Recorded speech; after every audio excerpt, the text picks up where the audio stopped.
Good morning. போன வகுப்பில் நாங்கள் 17ஆம் கூட்ட மூலகங்கள்ட்ட அமில ஆக்சைடுகளை நீர்ல கரைக்கிற சம்பந்தமா பார்த்து நாங்கள் நீங்கள் அமில ஆக்சைடுகளை நீர்ல கரைக்கக்குள்ள அந்த அமில ஆக்சைடுல இருக்கிற மூலகத்தின் ஒட்சியேட்டனுக்கு சமனான ஒட்சியேட்டனில் அமிலம் இருந்தால் அது அந்த அமிலத்தை விளைவாக தரும் சொல்லி பார்த்திருக்கிறீர்கள். அதுல குளோரின் அமில ஆக்சைடுகள் +1 +3 +5 +7 இவற்றுக்கு நீர்ல கரைக்கும் போது +1 ஒட்சியேட்ட நிலையில உள்ள அமிலம் HOCl +3 ஒட்சியேட்ட நிலையில உள்ள அமிலம் HClO2 +5 ஒட்சியேட்ட நிலையில உள்ள அமிலம் HClO3 +7 ஒட்சியேட்ட நிலையில உள்ள அமிலம் HClO4 கிடைச்சதுன்னு சொல்லியிருந்தேன். குளோரின் ஆக்சைடுகள் பார்க்கும்போது இரட்டை ஒட்சியேட்ட நிலை ஆக்சைடுகளையும் நான் தந்திருந்தேன். ஆனால் அவை உறுதியற்றவை என்று சொல்லி குறிப்பிட்டிருக்கேன். குளோரின் ஆக்சைடுகள்ல இரட்டை ஒட்சியேட்ட நிலை ஆக்சைடுகள் உறுதி குறைந்தவை. அந்த ஆக்சைடுகளை நாங்கள் அமிலம் அல்லது காரத்துல சேர்த்தால் என்ன நடக்கும்னு சொல்லி பார்க்கலாம். சரிதான், பாருங்க. இரட்டை ஒட்சியேட்ட நிலை ஆக்சைடுகள்ல எங்கள்ட்ட என்ன இல்லைன்னு சொன்னால் ஒக்சி அமிலங்கள் இல்லை. சரியா, இரட்டை ஒட்சியேட்ட ஆக்சைடுகள்ல ஒக்சி அமிலங்கள் இல்லை. உதாரணத்துக்கு ClO எடுத்துக்கொள்வோம். ClO என்பது இரட்டை ஒட்சியேட்ட நிலை ஆக்சைடு ஆகும். இதுல குளோரின் ஒட்சியேட்டன் +2. சரிதான், குளோரின் ஒட்சியேட்டன் இதுல +2 ஆக இருக்கும். இந்த ClO நாங்கள் நீர்ல கரைச்சால் எங்களுக்கு +2ல ஒக்சி அமிலம் இல்லை. ஆகவே இது ஒட்சியேற்றப்படும், தாழ்த்தவும் படும். அதாவது இருவழி விகாரத்துக்கு உட்படும். +2 ஒட்சியேற்ற நிலையிலிருந்து தாழ்த்தப்பட்டால் HOCl வரும். +1 ஒட்சியேற்ற நிலைக்கு ஒட்சியேற்றப்பட்டால் HClO2 வரும். +3 ஒட்சியேற்ற நிலைக்கு. அப்ப இந்த ரெண்டு அமிலங்களின் கலவைதான் உண்மையில விளைவாகும். சரிதான். ஒரு ClO2வையும் எடுத்துக்கொண்டால் இதே நிலைமை தான். ClO2விலே +4 ஒட்சியேற்ற நிலை இருக்கு. அது HClO2வையும் HClO3ஐயும் தான் தரும். இதே மாதிரி நீங்கள் +6 ClO3க்கு எழுதினாலும் உங்களுக்கு இந்த மாதிரி தான் இருவழி விகாரம் நடக்கும். சரியா, உங்களுக்கு HClO3யும் HClO4 விளைவாகும். ஒரு பாஸ் பேப்பர்ல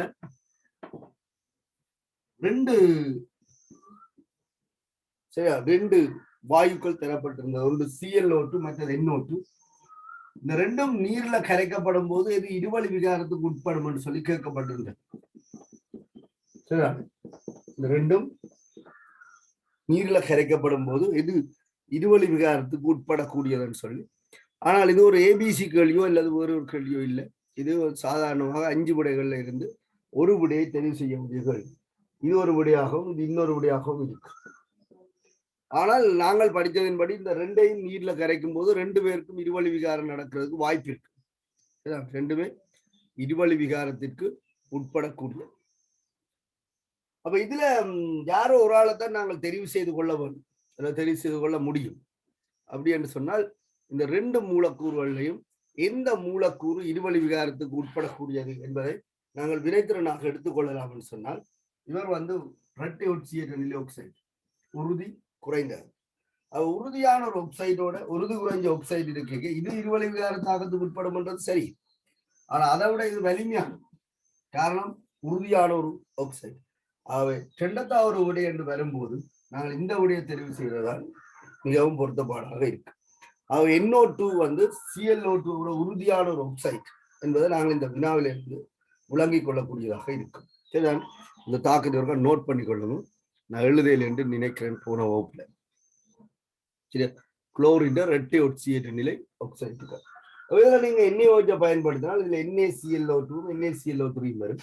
அதே மாதிரி NaOCl NaClO2 வரும்.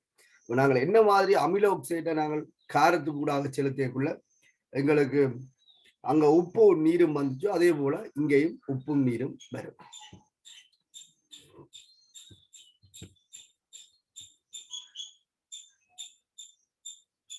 சரி,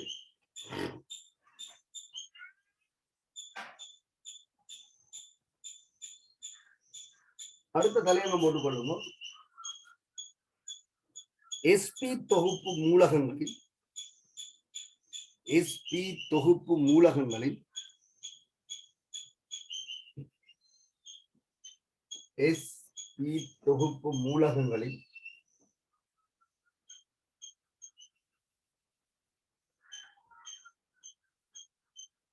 sp தொகுப்பு மூலகங்களில்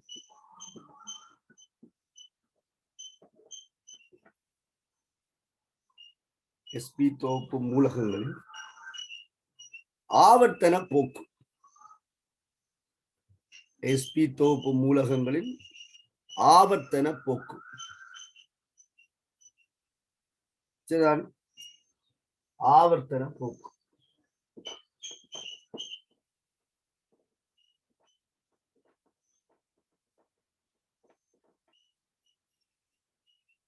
ஆவர்த்தன போக்குகள் சம்பந்தமாக முதலாவது இரண்டாவது அலகுகள்ல நீங்க படித்திருக்கலாம். ஜெனரல் கெமிஸ்ட்ரி என்ற ஒரு பாடத்துல ஆவர்த்தன அட்டவணையில சில இயல்புகள் ஒரு குறிப்பிட்ட மாறலை காண்பிக்கும்.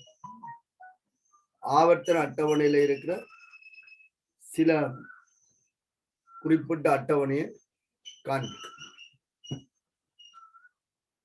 சரியா?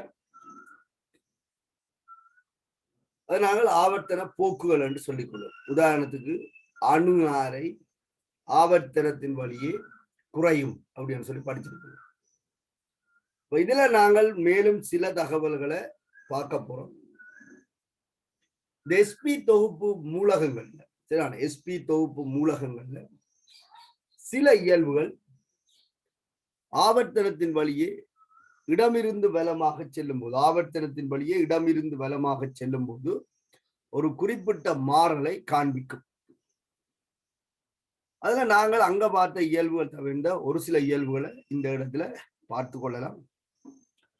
அதுல வலுவள ஓட்டு இலத்திரன்களின் நிலை அமைப்பு முதலாவது இயல்பு. வலுவள ஓட்டு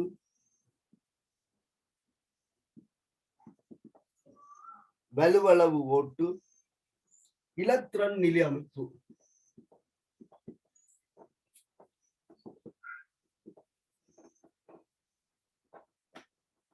வலுவளவு ஓட்டு இலத்திரன் நிலை அமைப்பு சரிதான். வலுவளவு ஓட்டு இலத்திரன் நிலை அமைப்பு ஆவர்த்தனத்தின் வழியே என்ன மாதிரி மாறலை காண்பிக்கும் என்று பார்க்கவும்.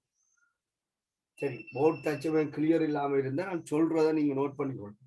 வலுவளவு ஓட்டு இலத்திரன் நிலை அமைப்பு. வலுவளவு ஓட்டு இலத்திரன் நிலை அமைப்பு கூட்டம் ஒன்றுக்கு ஒரு மாதிரி இருக்கும், கூட்டம் 2க்கு இன்னொரு மாதிரி இருக்கும், கூட்டம் 3க்கு ஒரு பொதுமைப்பாடான மாறலை நாங்கள் அவதானிக்கக்கூடியதாக இருக்கும். அடுத்தது ஆவர்த்தனத்தின் வழியே மாறுகின்ற இயல்பு உலோக இயல்பு. உலோக இயல்பு ஆவர்த்தனத்தின் வழியே மாறுற இயல்புல அடுத்தது உலோக இயல்பு. ஆவர்த்தனத்தின் வழியே உலோக இயல்பு குறைந்து கொண்டு செல்லும் என்று சொல்லி நீங்கள் ஜெனரல் கெமிஸ்ட்ரியில படிச்சிருப்பீங்க. முதலாம் 2ஆம் கூட்டத்தில் இருக்கிற மூலகங்கள் உலோகங்களாக இருக்க அங்காள வார மூலகங்கள் அலோக இயல்பை காண்பிக்கிறத நாங்கள் அவதானிக்கக்கூடியதாக இருக்கும். சரிதான். இப்ப முதலாம் 2ஆம் கூட்டத்தில் இருக்கிற மூலகம் அப்ப உலோக இயல்பு ஆவர்த்தனத்தின் வழியே குறைகிறத நாங்கள் பார்க்கலாம்.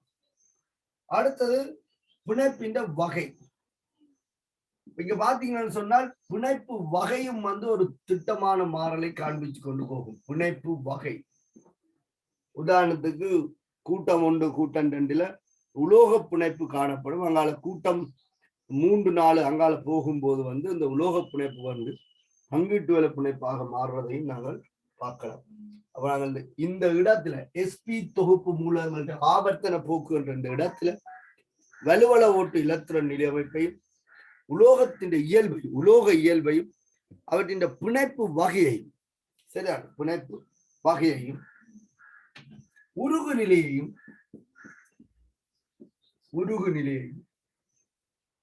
ஒவ்வொரு மூலகங்கள்டையும் உருகு நிலையையும் இந்த மூலகங்கள்ட்ட நடத்தை அதாவது அமில மூல ஈரியல்பு நடத்தையும் பார்க்க போறோம். அமில மூல ஈரியல்பு நடத்தை. அமில மூல ஈரியல்பு நடத்தையும் பார்க்க போறோம். அந்த அமில மூல ஈரியல்பு நடத்தையில மூலகங்கள்ட்ட அமில மூல ஈரியல்பு நடத்தை என்று பார்க்கிறது அவ்வளவு பொருத்தப்பாடானது இல்லை. அப்ப இந்த மூலகங்கள் உருவாக்குகின்ற சேர்வைகள்கிட்ட அமில மூல ஈரியல்பு இந்த ஆவர்த்தனத்தின் வழியை என்ன மாதிரி மாறும் என்றுதான் நாங்கள் பார்க்க போறோம். சரியா? திருப்பி கவனித்துக் கொள்ளுங்க. ஆவர்த்தன அட்டவணையில இருக்கிற மூலகங்கள் அல்லது அந்த மூலகங்களால உருவாக்கப்படுகின்ற சேர்வைகள் ஆவர்த்தனத்தின் வழியே ஒரு குறிப்பிட்ட மாறலை காண்பிக்கும். குறிப்பாக 2ஆம் 3ஆம் ஆவர்த்தனங்கள்ல இந்த அவதானம் திறம்பட போகும். சரிதான்? இந்த அவதானத்தை நாங்கள் திறன்பட அவதானிக்கக்கூடியதாக இருக்கும். அந்த இயல்புகளை தான் நாங்கள் ஆவர்த்தன இயல்புகள் என்று சொல்லிக் கொள்றோம். அப்ப ஆவர்த்தன அட்டவணைக்கு குறுக்காக அப்படின்னு சொல்லி ஒரு தமிழ் பாவிக்கப்பட்டிருந்தாலும் அது குறுக்காக சில பேர் ஆவர்த்தனத்திற்கு குறுக்காக அப்படி அல்ல, ஆவர்த்தனத்தின் வழியே தான் இடமிருந்து பலமாக. சரி, ஆவர்த்தன அட்டவணையில குறுக்கு இதான் இந்த குறுக்கு. இந்த குறுக்கு போக்குல இன்றைய இயல்புகளுக்கு என்ன நடக்கும், இல்ல யாருக்கு கூட யாரை விட குறைவு அந்த மாதிரி ஒப்பீடு செய்ய போறோம். அந்த மூலகங்கள் உருவாக்குகின்ற சில சேர்வைகள்கிட்ட அமில இயல்பு மூல இயல்பு ஈரியல்பு நடத்திய பற்றி நாங்கள் கலந்துரையாட போறோம்.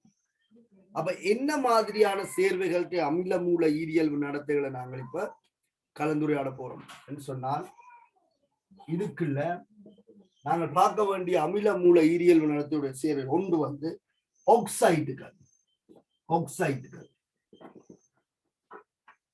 அதாவது 2ஆம் 3ஆம் ஆவர்த்தன மூலகங்கள் தோற்றுவிக்கின்ற ஆக்சைடுகள்கிட்ட அமில மூல ஈரியல்பை பற்றி கதைக்கப்படும். அடுத்தது ஐதரோக்சைடுகள்.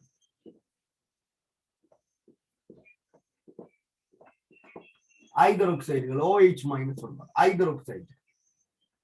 இந்த ஐதரோக்சைடுகள்கிட்ட அமில மூல ஈரியல்பு நடத்திய பற்றி கதைக்கப்படும். அடுத்தது ஐதரைட்டுகள்.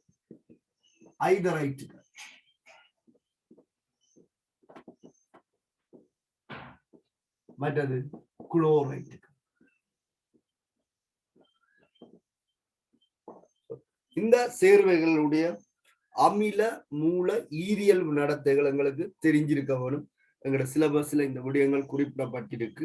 ஆகவே நாங்கள் அந்த சேர்வைகளையும் அந்த சேர்வைகள்கிட்ட அமில மூல ஈரியல்பு நடத்தைகளையும் அது நீரோட அமிலங்களோட காரங்களோட காட்டுகின்ற தாக்கங்களையும் தனித்தனியாக பார்த்து கொள்ள வேண்டும். சரிதானே? அவர்கள் திருப்பி கவனிச்சு கொள்ளுங்க.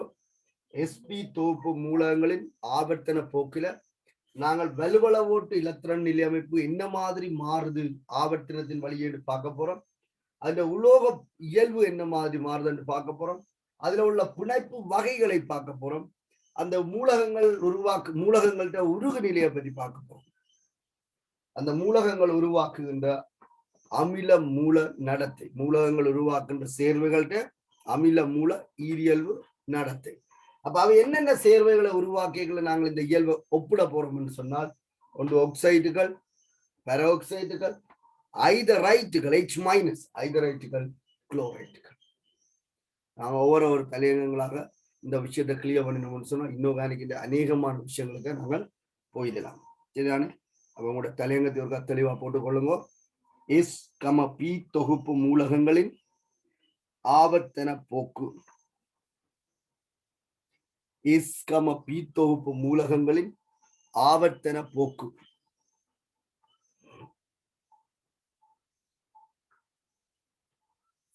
S-P தொகுப்பு மூலகங்களின் ஆவர்த்தன போக்கு.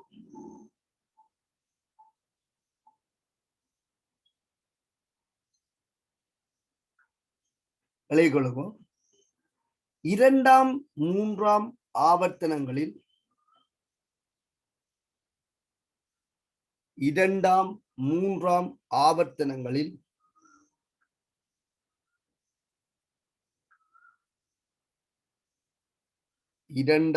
மூன்றாம் ஆவர்த்தனங்களில்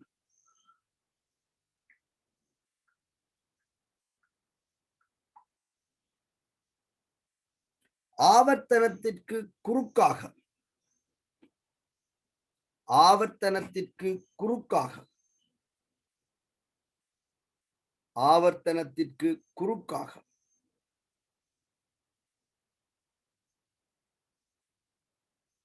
ஆவர்த்தனத்திற்கு குறுக்காக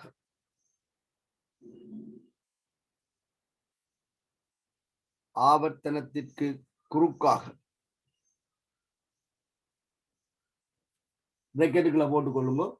இடமிருந்து வலமாக இடமிருந்து வலமாக ஆவர்த்தனத்துக்கு குறுக்காக நீங்க குறிப்பிடுறது இடமிருந்து வலமாக ஆவர்த்தனத்துல குறுக்காக ஆவர்த்தன அட்டவணையில குறுக்காக இடமிருந்து வலமாக பிரேக்கரை க்ளோஸ் பண்ணிட்டு செல்லும் போது சில இயல்புகள் சில இயல்புகள் சில இயல்புகள் சில இயல்புகள்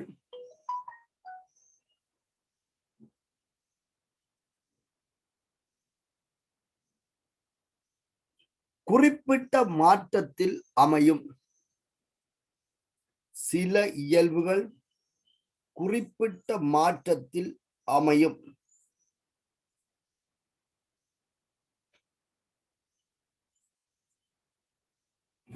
சில இயல்புகள் குறிப்பிட்ட மாற்றத்தில் அமையும். ஒன்று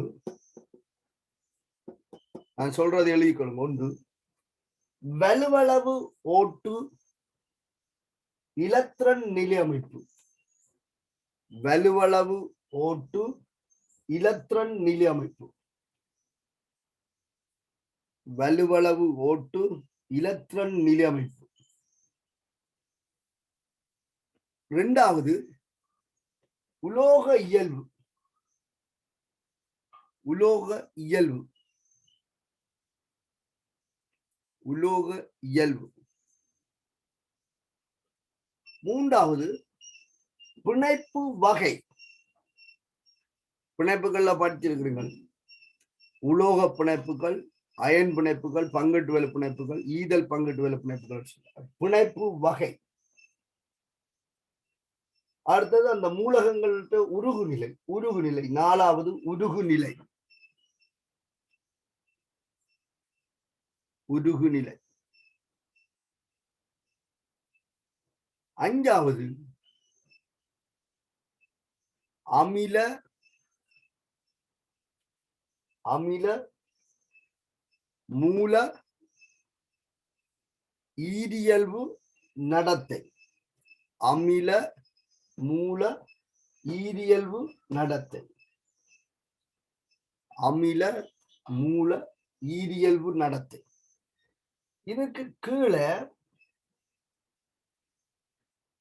எந்தெந்த சேர்வைகள்கிட்ட அமில மூல ஈரியல்பு நடத்திய நாங்கள் இந்த பகுதியில பார்க்க போறோம் என்று நோட் பண்ணிக்கொள்ளும். ஸ்டார் பண்ணி கொண்டாலும் சரி, 1 2 3 போட்டாலும் சரி. ஒன்று ஆக்சைடுகள். ஆக்சைடுகள். ஆக்சைடுகள் என்பது O2 மைனஸ் ஆக்சைடுகள். இரண்டாவது ஐதரோக்சைடுகள். ஐதரோக்சைடுகள். ஆக்சைடுகள். இரண்டாவது ஐதரோக்சைடுகள்.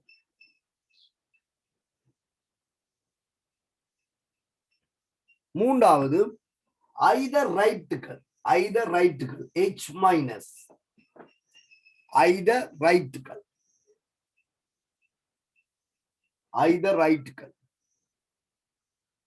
நாலாவது குளோரைட்டுகள். குளோரைட்டுகள் என்பது Cl மைனஸ். குளோரைட்டுகள்.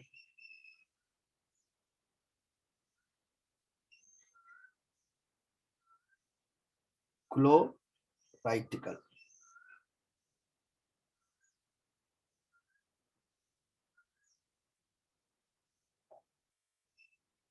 சரியா?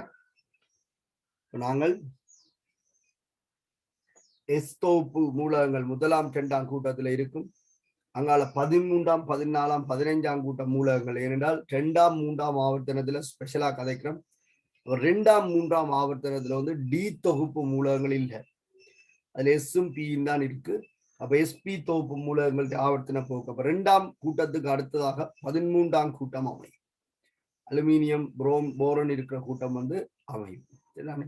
இவர்களுடைய பொது இலத்திரன் நிலையமைப்பு என்ன மாதிரி இருக்கும்னு சொல்லி நாங்கள் பார்க்க வரும். அடுத்த தலையங்கம் போட்டுக்கொள்ளுங்க. வலுவளவு ஓட்டு இலத்திரன் நிலையமைப்பு. வலுவளவு ஓட்டு இலத்திரன் நிலையமைப்பு.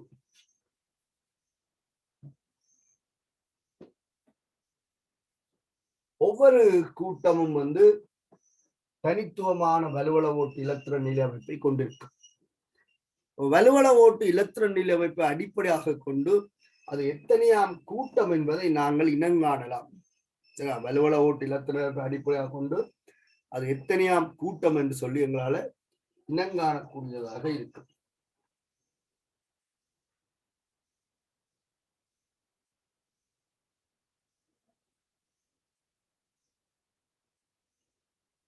சரியா? ஓகே, கவனிச்சு கொள்ளுங்க. இப்ப நீங்க இலத்திரன் நிலையமைப்பு பார்த்திருப்பீங்க. இலத்திரன் நிலையமைப்புல கூட்டம் ஒன்று. இப்ப கூட்டங்களும் ஆவர்த்தனங்களும் இந்து அராபிய இலக்கத்துலதான் குறிக்கப்படுது. அப்ப கூட்டம் ஒன்று கூட்ட எண் என்று வச்சுக்கொள்ளும். இந்த குளத்தை கூட்ட எண் இலத்திரன் நிலையமைப்பு.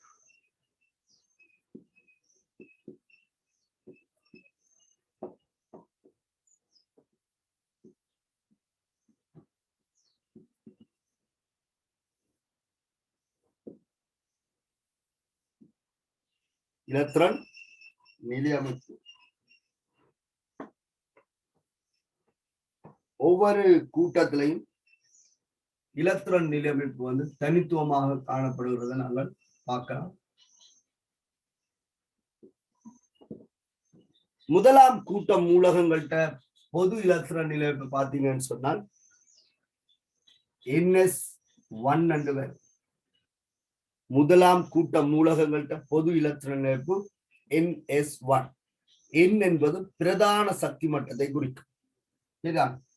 அப்ப ஐதரசனுக்கு முதலாவது ஆவர்த்தனம் 1s1, லிதியத்துக்கு 2s1, sodium 3s1, potassium 4s1, rubidium 5s1, caesium 6s1.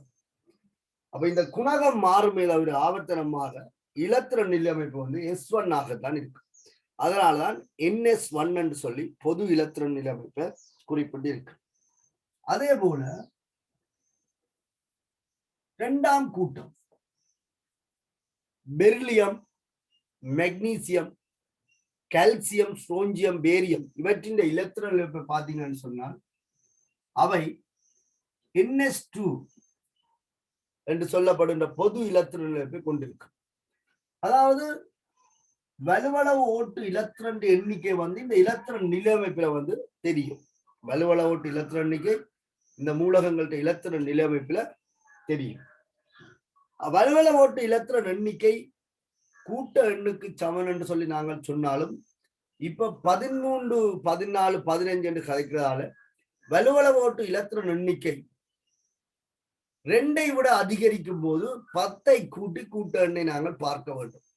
உதாரணத்துக்கு அலுமினியத்தின் வலுவள ஓட்டுல 3 இலத்திரன்கள் காணப்படும். அலுமினியம் எத்தனையாம் கூட்டம் என்று கேட்டால் நாங்கள் 3ஆம் கூட்டம் என்று பதில் சொல்வது பொருத்தப்பாடில்லை. வலுவள ஓட்டுல இருக்கிற இலத்திரன் எண்ணிக்கை 2லும் அதிகரிக்கும் போது கூட்ட எண் வலுவள ஓட்டு இலத்திரனோட 10ஐ கூட்டி குறிப்பிடப்பட வேண்டும். 2ஐ விட குறைவாக இருந்தால் அப்படியே குறிப்பிடலாம். வலுவள ஓட்டுல உள்ள இலத்திரன் 1, ஆகவே இந்த மூலகம் கூட்டம் ஒன்றுக்குரிய மூலகம். வலுவள ஓட்டு இலத்திரன் 2. அப்ப இது கூட்டம் 2க்குரிய மூலகம் சொல்லிக் கொள்ளலாம். அப்ப அலுமினியத்தின் கூட்டம் 13ஆம் கூட்டத்தை நாங்கள் பார்த்தோம் என்று சொல்லி 13ஆம் கூட்டம் பார்த்தா NS2 NP1 ஆக இருக்கும். NS2 NP1 ஈட்டோட்டில S உபசக்தி மட்டம் முழு நிரம்பல்ல இருக்க P உபசக்தி மட்டத்துல ஒரு இலத்திரன் காணப்படும். அப்ப வலுவள ஓட்டுல இருக்கிற இலத்திரன் எண்ணிக்கை 3, ஆனால் இந்த கூட்டம் 13. அவை 10ஐ கூட்டி கூட்ட எண்ணி நாங்கள் குறிப்பிட வேண்டும். இதே போல 14ஆம் கூட்டம், 15ஆம் கூட்டம், 16ஆம் கூட்டம், 17ஆம் கூட்டத்தை நீங்கள் என்ன செய்யலாம்னு சொன்னா ஃபில் பண்ணி கொள்ளலாம். சரிதானே?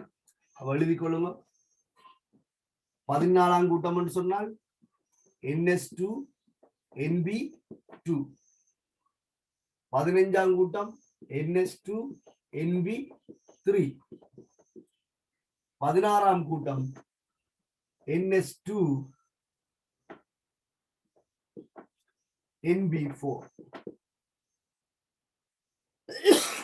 சரியா?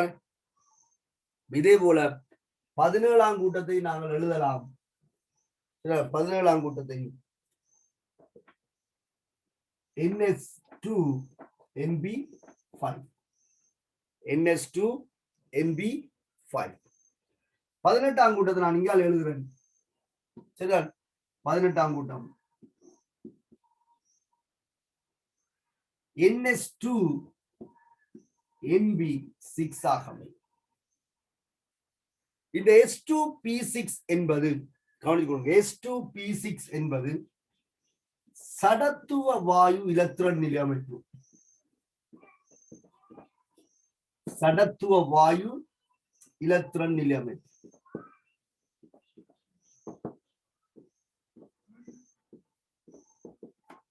சடத்துவ வாயு இலத்திரன் நிலை அமைப்பு தான் S2P6. இது இலத்திரன் நிலையமைப்பின் படி மிக உறுதியான ஒரு இலத்திரன் நிலையமைப்பு. இந்த இலத்திரன் நிலையமைப்பை வெளிக்காட்டுகின்ற மூலகங்கள் neon, argon, krypton, xenon, radon எல்லாம் இந்த அங்காளம் நிரம்பிக்கொள்ளும். டியில் எல்லாம் நிரம்பிக்கொள்ளும். Helium, neon, argon. Helium, neon, argon ஆரம்ப காலத்துல கண்டுபிடிக்கப்பட்ட போது ஆவர்த்தன அட்டவணை ஒழுங்கமைக்கப்பட்டு கொண்டிருந்தது. ஏனைய சடத்துவ வாயுக்கள் அப்ப என்ன செய்யப்படவில்லைன்னு சொன்னால் அறியப்படவில்லை.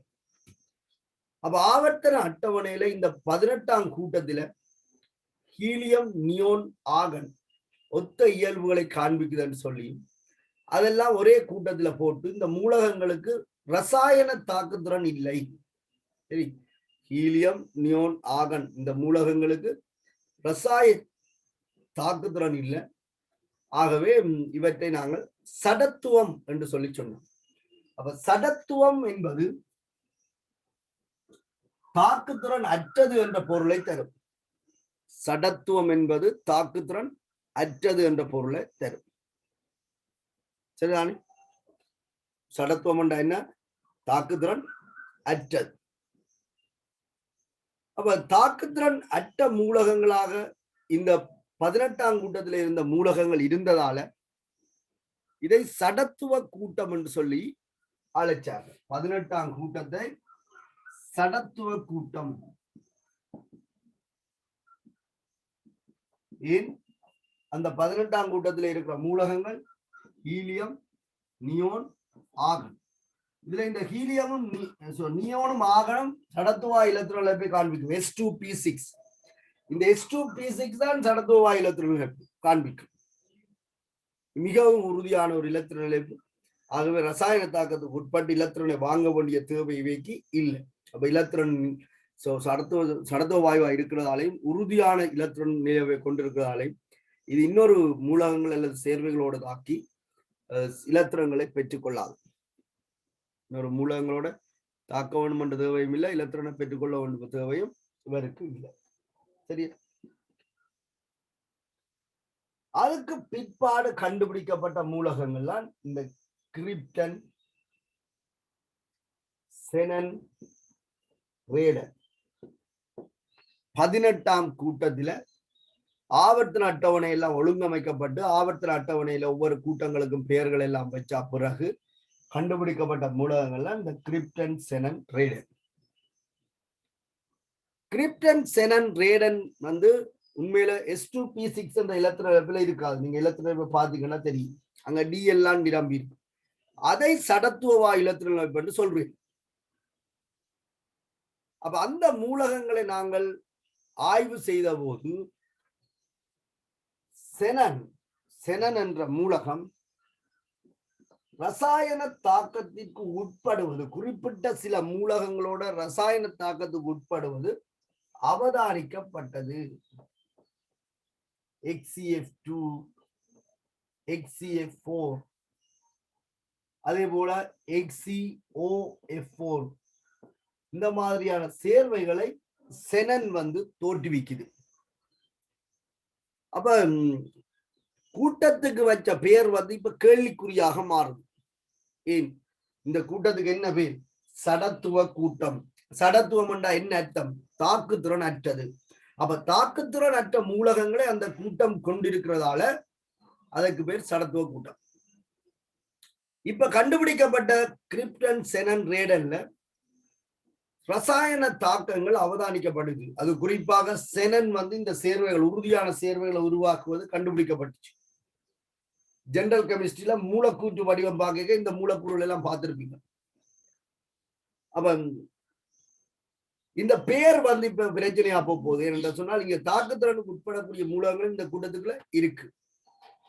அதனால இப்ப 18ஆம் கூட்டம் வந்து விழுமிய கூட்டம் அல்லது விழுமிய வாயுக்கள் என்று சொல்லி அழைக்கப்படுது. அப்ப சடத்துவம் என்பதற்கும் விழுமியம் என்பதற்கும் என்ன வித்தியாசம்? விழுமியம்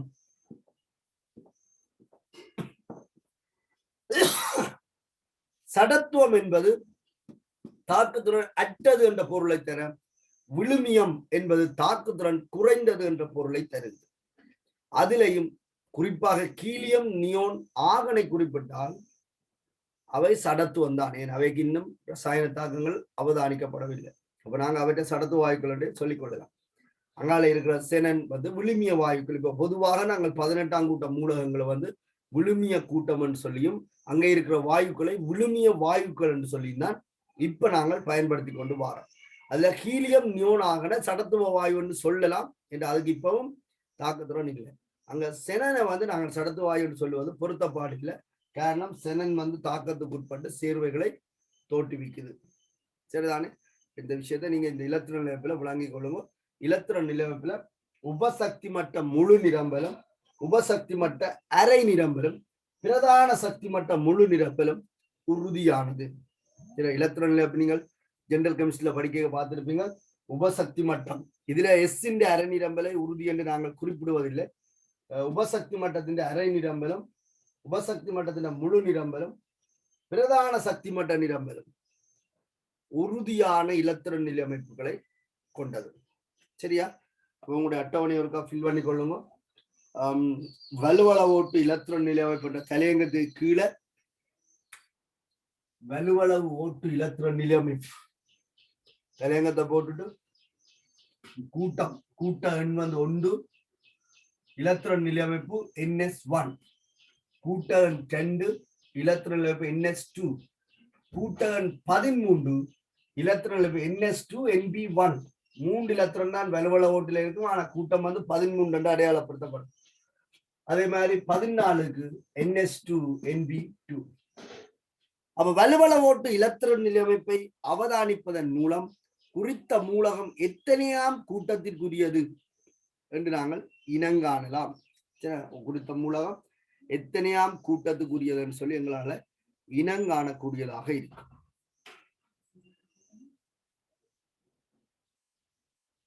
எங்களுக்கு வலுவள ஓட்டுல இருக்கிற இலத்திரன் எண்ணிக்கை வேணும். அதுக்கு இலத்திரன் நிலையமைப்பை நாங்கள் பார்க்கலாம்.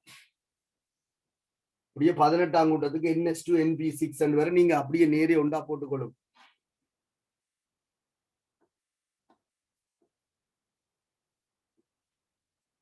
இலத்திரன் நிலையமைப்புல பார்க்கும்போது முழு நிரம்பலும் அரை நிரம்பலும் பிரதான சக்தி மட்ட முழு நிரம்பலும் உறுதியான இலத்திரன் நிலையமைப்புகள்.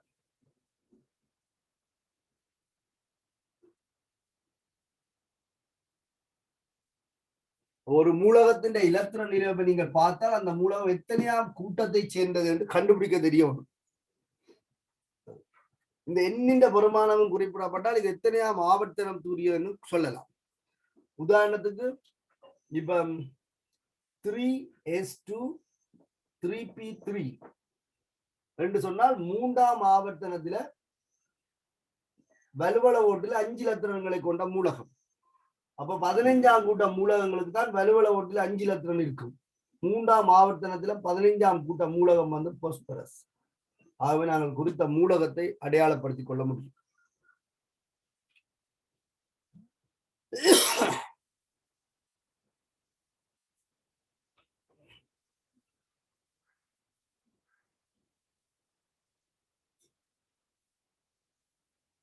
சரியா? அந்த அட்டவணைகள் எழுதிக் கொள்ளுங்க. ஒரு மூலகத்தின் வலுவள ஓட்டு இலத்திரன் நிலையமைப்பானது ஒரு மூலகத்தின் வலுவளவு ஓட்டு இலத்திரன் நிலையமைப்பானது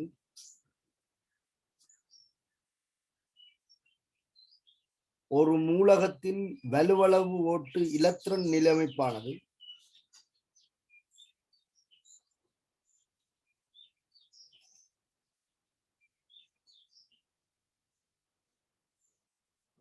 ஒரு மூலகத்தின் வலுவளவு ஓட்டு இலத்திரன் நிலையமைப்பானது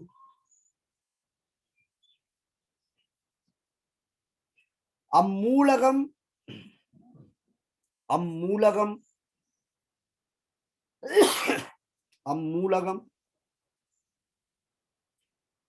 ஆவர்த்தன அட்டவணையில் உள்ள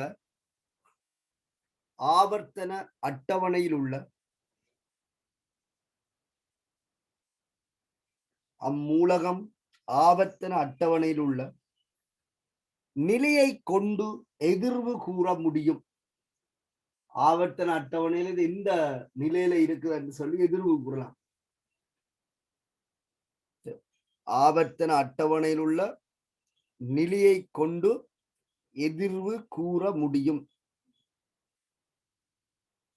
ஆவர்த்தன அட்டவணையில் உள்ள நிலையை கொண்டு எதிர்வு கூற முடியும். சரிதானே? திருப்பி கவனிச்சு கொள்ளுங்க. இந்த அட்டவணை கீழே ஒரு மூலகத்தின் வலுவள ஓட்டு இலத்திரன் நிலையமைப்பானது அம்மூலகம் ஆவர்த்தன அட்டவணையில் உள்ள நிலையை கொண்டு எதிர்வு கூற முடியும். அப்ப ஆவர்த்தன அட்டவணையில ஒரு மூலகத்தை குறிப்பிட்டால் அதன் பொது இலத்திரன் நிலைப்பு எழுத தெரியணும். ஒரு பொது இலத்திரன் நிலைப்பை குறிப்பிட்டால் அதன் ஆவர்த்தனத்துல அது எந்த இடத்துல இருக்குன்னு சொல்லி சொல்ல தெரியும். சரிதானே? ஒரு எழுதாத இந்த விஷயத்தை எழுதி கொள்ளுங்க. அடுத்த நாங்க உலோக இயல்பை பற்றி பார்ப்போம்.